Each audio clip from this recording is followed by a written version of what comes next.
Good afternoon, Raymond Noble here. Had a interesting conversation with a gentleman.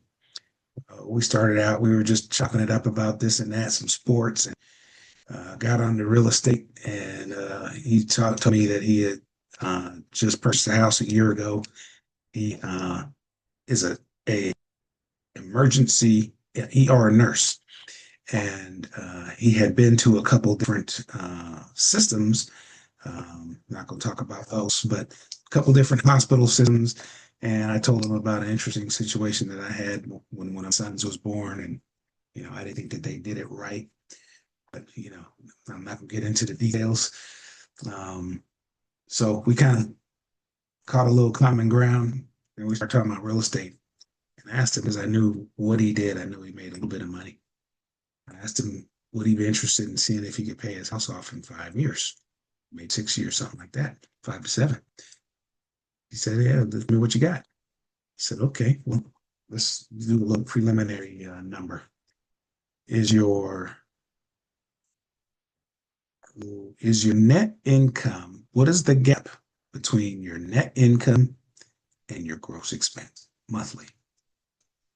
And I said, 5, 6, 7, 7,000, maybe something like that. He said, okay, all right, I said, let's settle on 7,000. So if you have a gap of $7,000 between your income expense in 5 years, well, let me see, $7,000, 12 times is $84,000 times 5 years is $420,000.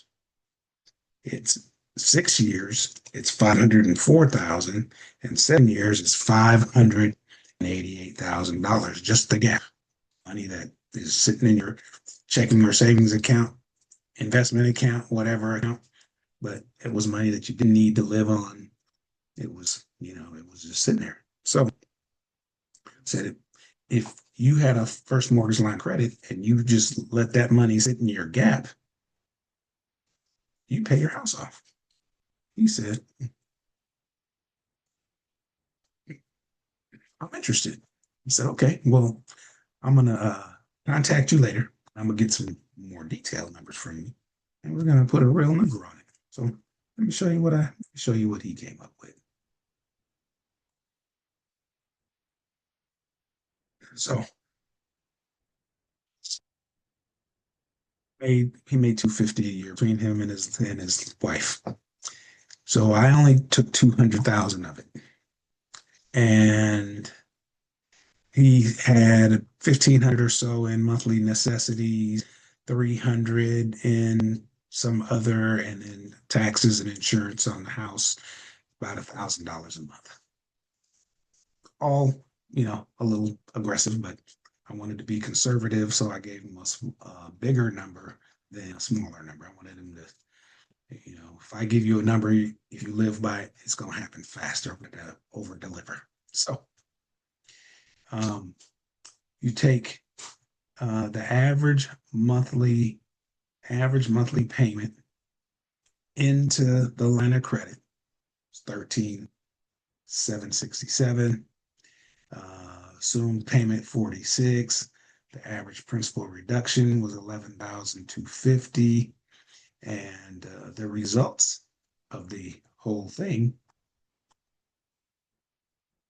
were he would pay his house off in 60 payments, which means he would pay the 675 that he owes, just like he would on the 30-year fixed mortgage, which he's a year into. But he would only pay $151,000 in interest, because on this loan you pay principal first, interest second.